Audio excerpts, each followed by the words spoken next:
ഞാനിന്ന് കടയിൽ പോയിട്ട് ഒരു കർപ്പൂരാതി പൊടി മേടിച്ചു. എനിക്ക് ഈ ചുമയും കഫക്കെട്ടും ആയതുകൊണ്ടാണ് ഞാൻ മേടിച്ചത്.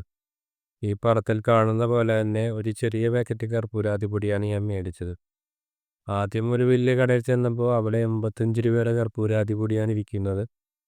അതിൽ അത്യാവശ്യം ഇതിനേക്കാളും കൂടുതൽ കണ്ടന്റും കാര്യങ്ങളൊക്കെ ഉണ്ടായി. ഞാനിപ്പോൾ മേടിച്ചത് 10 ഗ്രാം ആണെങ്കിൽ അത് ചിലപ്പോൾ ഒരു 40 ഗ്രാം അല്ലെങ്കിൽ 30 ഗ്രാമോളം ഉണ്ടാവും. പക്ഷേ ഞാനത് ആ കുപ്പി ഞാൻ മേടിച്ചില്ല.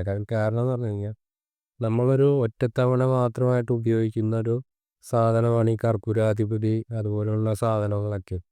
നമ്മൾ ഈ മരുന്നായിട്ട് ഉള്ള സാധനങ്ങളൊക്കെ വീട്ടിൽ മേടിച്ച് ഇങ്ങനെ സൂക്ഷിച്ച് കഴിഞ്ഞിട്ട് നമുക്ക് ഈ സാധനങ്ങളെ കൊണ്ട് ഒരു ഉപയോഗം ഉണ്ടാവില്ല. അത് ഒരു പ്രാവശ്യം പൊട്ടിച്ച് ഉപയോഗിച്ച് തുടങ്ങിക്കഴിഞ്ഞാൽ ഇതിൻ്റെ അകത്തുള്ള കണ്ടന്റിനോ കാര്യത്തിൻ്റെയൊക്കെ മൂല്യങ്ങൾ കുറയും. അപ്പോൾ നമ്മളെപ്പോഴും ഈ സാധനങ്ങൾ മേടിച്ച് അപ്പം തന്നെ ഉപയോഗിച്ച് തീർക്കാൻ നോക്കണം. അത് വെച്ചുകൊണ്ടിരിക്കരുത്. അതുകൊണ്ട് ചെറിയ പാക്കറ്റുകൾ മേടിച്ച് ഉപയോഗിക്കുക.